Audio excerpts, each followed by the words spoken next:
Danger dengue hotspot ಆಗ್ತಾ ಇದೆ ಬೆಂಗಳೂರು. ರಾಜ್ಯದಲ್ಲಿ 7,000 ಕೇಸ್ ದಾಖಲಾದರೂ ಕೂಡ ಪಾಲಿಕೆ ನಿರ್ಲಕ್ಷ್ಯ ತೋರ್ತಿದೆ. ಅಂದ್ರೆ ಬೆಂಗಳೂರಿನಲ್ಲಿ ಪಾಲಿಕೆಯ ನಿರ್ಲಕ್ಷ್ಯದಿಂದ ಡೆಂಗಿ ಪ್ರಕರಣಗಳ ಸಂಖ್ಯೆ ಹೆಚ್ಚಳ ಆಗ್ತಾ ಇದೆ ಅನ್ನೋದು ಜನರ ಆಕ್ರೋಶ. ಪಾಲಿಕೆಯನ್ನು ಜನಸಾಮಾನ್ಯರ ಕರ್ತವ್ಯದ ಬಗ್ಗೆ ಹೇಳ್ತು, ಸುತ್ತಮುತ್ತಲಿನ ವಾತಾವರಣ ಸ್ವಚ್ಛವಾಗಿರಿ, ನೀರು ನಿಲ್ದೇ ಇರೋ ರೀತಿ ನೋಡ್ಕೊಳ್ಳಿ, ಇದರಿಂದಲೇ ಸೊಳ್ಳೆಗಳ ಉತ್ಪತ್ತಿ ಆಗೋ ಸಾಧ್ಯತೆ ಇರುತ್ತೆ.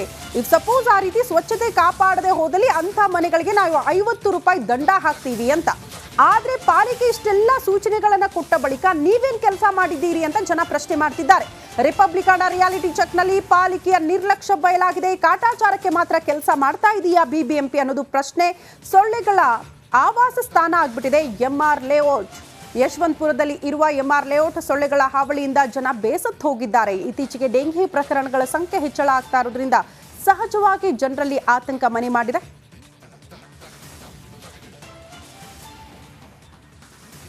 ಸದ್ಯ ಅಲ್ಲಿನ ವಾಸ್ತವ ಪರಿಸ್ಥಿತಿ, ಜನಾಕ್ರೋಶಕ್ಕೆ ಕಾರಣ ಏನು? ನಮ್ಮ ಪ್ರತಿನಿಧಿ ವೀರೇಶ್ ಅಲ್ಲಿ ಪ್ರತ್ಯಕ್ಷ ವರದಿ ಮಾಡಿದ್ದಾರೆ, ಬನ್ನಿ ನೋಡ್ಕೊಂಡು ಬರೋಣ.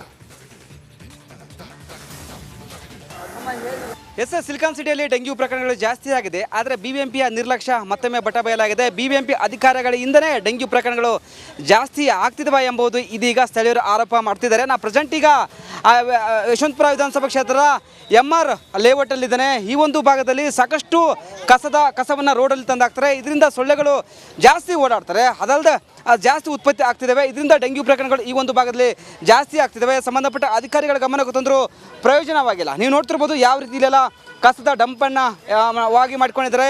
ಇಲ್ಲೆಲ್ಲ ಸೊಳ್ಳೆಗಳು ಉತ್ಪತ್ತಿ ಆಗುತ್ತೆ. ಪಕ್ಕದಲ್ಲಿ ಸಾಕಷ್ಟು ಮನೆಗಳಿದ್ದಾವೆ. ಇಲ್ಲೆಲ್ಲ ಚಿಕ್ಕ ಮಕ್ಕಳು ಸಹ ಓಡಾಡ್ತಿದ್ದಾರೆ. ನಾವು ಎಷ್ಟೇ ಬಾರಿ ಮನವಿ ಮಾಡಿದ್ರು ಸ್ಪಂದನೆ ಇಲ್ಲ. ಒಂದು ಕಡೆ ಡೆಂಗ್ಯೂ ಪ್ರಕರಣಗಳು ಸಿಟಿಯಲ್ಲಿ ಏರ್ತಾ ಇದೆ, ಕಡಿಮೆ ಆಗ್ತಿಲ್ಲ. ಒಂದು ಕಡೆ ಬಿಬಿಎಂಪಿ ಅಧಿಕಾರಿಗಳು ನಿರ್ಲಕ್ಷ್ಯ ಮತ್ತೊಮ್ಮೆ ಬಯಲಾಗಿದೆ. ಇಲ್ಲಿ ಸ್ಥಳೀಯರಿದ್ದಾರೆ, ಮಾತಾಡಿಸ್ತೀನಿ.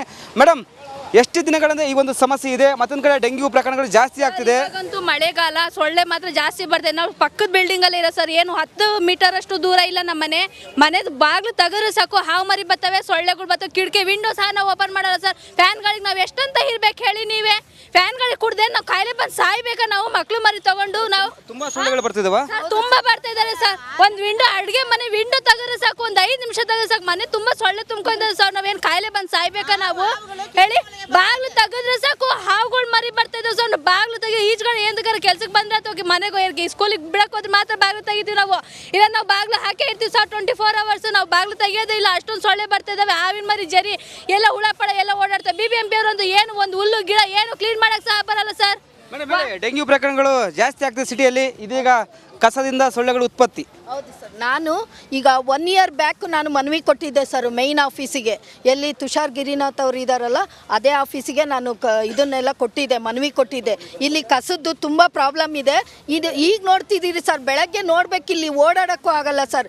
ಇಲ್ಲೆಲ್ಲ ಇಷ್ಟು ಚೆನ್ನಾಗಿ ರೋಡ್ ಮಾಡಿಸಿದ್ವಿ ಕಷ್ಟಪಟ್ಟು ನಾವು. ಡೆಂಗ್ಯೂ ಪ್ರಕರಣಗಳು ಜಾಸ್ತಿ ಆಗ್ತಾ ಇದೆ ಸರ್, ಜಾಸ್ತಿ ಆಗ್ತಾ ಇದೆ. ಅದನ್ನ ಹೇಳ್ತಿದ್ದೀನಿ, ಕ್ಲೀನ್ ಮಾಡಿ, ದಯವಿಟ್ಟು ಬನ್ನಿರಿ, ಆ ಕಸ ಕ್ಲೀನ್ ಮಾಡಿರಿ ಅಂದರೆ ನೋಡ್ರಿ ಈ ಥರ ಕ್ಲೀನ್ ಮಾಡ್ತಾರೆ. ಫುಲ್ ಕ್ಲೀನ್ ಮಾಡೋದೇ ಇಲ್ಲ, ಮೇಲ್ಮೇಲೆ ಇದ್ದಿದ್ದು ಎತ್ಕೊಂಡು ಹೋಗ್ತಾರೆ. ಅದು ಹಂಗೆ ಇದೆ. ಅಲ್ಲಿ ಕಾಲಿಡಕ್ಕೂ ಅಸಹ್ಯ ಆಗುತ್ತೆ ಸರ್, ಅಷ್ಟು ಇದು ಆಗಿದೆ. ಸೊಳ್ಳೆಗಳನ್ನ ಉತ್ಪತ್ತಿ ಮಾಡುವ ಈಗ ಸ್ಥಳವನ್ನು ಬಿಬಿಎಂಪಿಯ ಅಧಿಕಾರಿಗಳು ಮಾಡಿದ್ದಾರೆ. ಈಗ ಬೇಗ ಇಲ್ಲಿನ ಸಮಸ್ಯೆಯನ್ನು ಬಗೆಹರಿಸಬೇಕೆಂದ್ರೆ ಒತ್ತಾಯ ಮಾಡ್ತಾರೆ. ಕ್ಯಾಮರಾ ಪರ್ಸನ್ ದೀಪಕ್ ಜೊತೆ ವೀರೇಶ್, ರಿಪಬ್ಲಿಕ್ ಕನ್ನಡ, ಬೆಂಗಳೂರು.